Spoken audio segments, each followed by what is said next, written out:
दरिया के किनारे सुबह की ठंडी हवा चल रही थी। पानी की सतह पर हल्की धुंध तैर रही थी, जैसे प्रकृति खुद किसी बात का इंतजार कर रही हो। उन शांत लम्हों में अर्जुन, अन्विता और 18 साल का जीवन गुरु ब्रह्मधात के साथ पूजा में बैठे थे। आग की हल्की सी लौ चारों तरफ गोल्डन रंग बिखेर रही थी। सब कुछ शांत था। हवा, दरिया, मंदिर, सब खामोश। फिर अचानक गुरु ब्रह्मधात ने अपनी आंखें खोली। उस पल हवा रुक गई, धुंध रुकी और आसमान का रंग हल्का सा बदल गया। गुरु ने धीरे गहराई से बोलना शुरू किया। अर्जुन, अन्विता, जीवन, तुम तीनों की परीक्षा फिर से आ गई है। अर्जुन ने हल्की हैरानी से पूछा, गुरुदेव, फिर क्या होने वाला है? गुरु की आवाज में एक पुरानी थकन और एक नई सच्चाई छुपी थी। जहां अंधेरा गिरता है, वहां उसकी जानें जिंदा होने लगती हैं। इसी पल हवा में एक अजीब सी ठंडक फैल गई। दरिया के किनारे पानी से काली आत्माएं उभरने लगी। उनका रूप धीरे धीरे हवा में उठ रहा था। चेहरों पर अंधेरा, आंखों में खालीपन और चीखों का वो नजार जो किसी के बदन में कांप डाल दे। गांव वाले चीखने लगे, लोग भागने लगे। अर्जुन एक गहरी सांस लेकर खड़ा हुआ। अन्विता के हाथ में आग जगी। जीवन ने अपने नीली रोशनी वाले तीर निकाले, जो दिल की धड़कन की तरह चमक रहे थे। एक पल में जंग शुरू हो गई। अर्जुन की तलवार के चकारों में आग निकलती, जीवन के तीर हवा को छेड़कर रोशनी बन जाते, और अन्विता की आग आत्माओं को पीछे धकेल देती। बहुत सी आत्माएं राख बनकर बिखर गईं, लेकिन कुछ बचकर हवा में गायब हो गईं और दूर पहाड़ों के परे एक अंधेरी भूमि में पहुंच गईं। वहां पत्थर सा शरीर, लाल जलती आंखें और दरारों में से निकलती काली रोशनी वाले व्राल ने उनका स्वागत किया।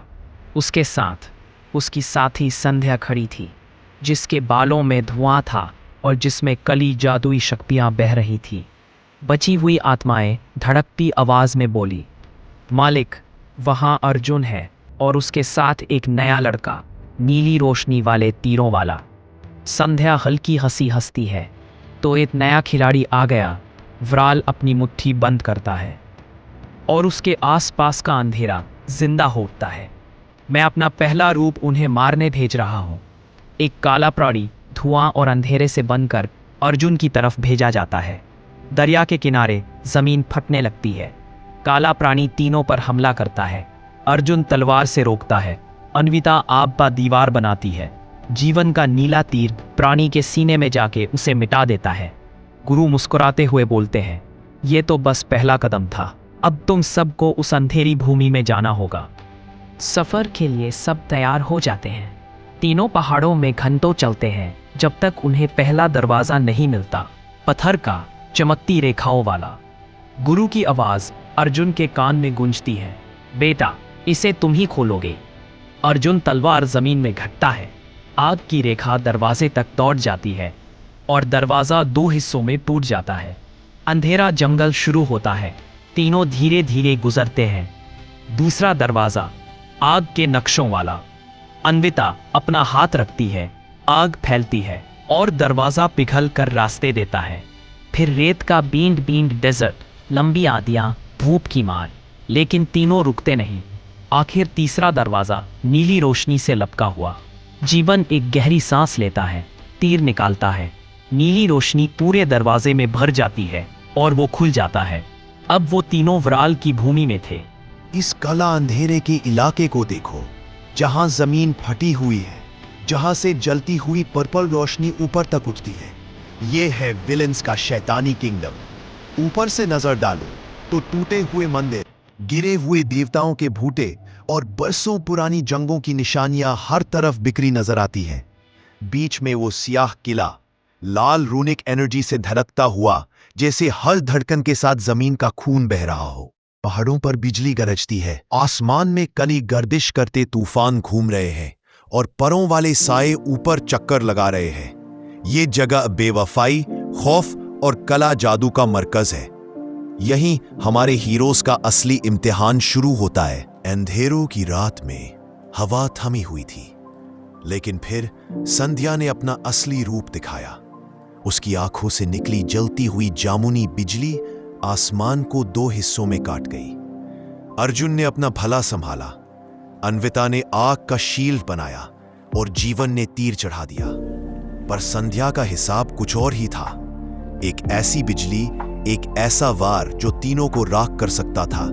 ये सिर्फ एक हमला नहीं, ये जंग की शुरुआत थी।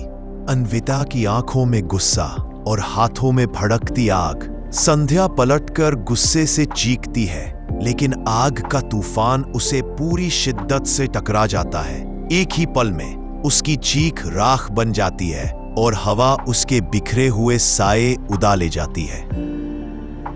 एक ही पल में व्राल ने आसमान फाड़ दिया। लाल बिजली सीधा अन्विता और जीवन पर टूट पड़ी। उनकी चीख हवा में खो गई और दोनों जख्मी होकर रेत पर गिर गए। अर्जुन रेगिस्तान में दौड़ता हुआ पहुंचा। अन्विता और जीवन को जमीन पर घायल देखकर उसका दिल कांप उठा। वह दोनों को अपनी बाहों में संभाल लेता है और उसकी आंखों में बस एक आग जलती है। अब व्राल को कोई माफ नहीं किया जाएगा। अर्जुन तेजी से भाग रहा है। उसकी नजरें सिर्फ एक जगह, वायरल शैतान पर। हर कदम के साथ धरती कांप। वायरल ने जबरदस्त हमला किया और अर्जुन जमीन पर खिसक गया, लेकिन अगले ही पल उसने अपनी आग वाली तलवार आगे कर दी। पूरी ताकत से अर्जुन ने आखिरी बार वायरल की आंखों में देखा और जलती हुई तलवार उसके सीने में गाड़ दी। वायरल चीखा, उसका शरीर दरकने लगा। वायरल के गिरते ही हवा थम गई और उसके राख बनकर उड़ते ही पूरी धरती बदलने लगी। काली रात चमकने लगी। बादलों को चीरता हुआ सुनहरा सूरज नीचे उतरा। सूखी टूटी हुई जमीन पलक झपकते ही हरी घास में बदल गई। फूल खिल उठे, पेड़ आसमान की तरफ उठने लगे। ड्रोन जैसे ऊपर से पूरी वादी चमक उठी। उजाड़ दुनिया अब एक खूबसूरत सब्ज़ जन्नत बन चुकी थी और बीचों बीच अर्जुन खड़ा था, रोशनी में नहाया हुआ, जैसे नई दुनिया का पहला रक्षक। हरी घास के बीच खड़ा अर्जुन दूर से अपने दोनों दोस्तों को आता देख मुस्कुरा देता है। गांव के दरवाजे की ओर बढ़ते अर्जुन और उसके दोस्त। ऊपर आसमान से उनका गांव एक खूबसूरत तस्वीर जैसा चमक रहा था। धूप में नहाए प्राचीन मंदिर की रोशनी में गुरु ब्रह्मदत्त शांत बैठकर बोले, तुम्हारे असली इम्तिहान अभी बाकी है। दीवारों पर छायाएं हिली और अचानक मंदिर की घंटियां अपने आप बज उठी। गूंज हवा में फैल गई। अर्जुन की आंखें हैरानी से चमक उठी। धीरे धीरे अंधेरा छा गया और कहानी यही खत्म हो गई। सूरज उगते ही अर्जुन नई लड़ाई की ओर बढ़ चुका है।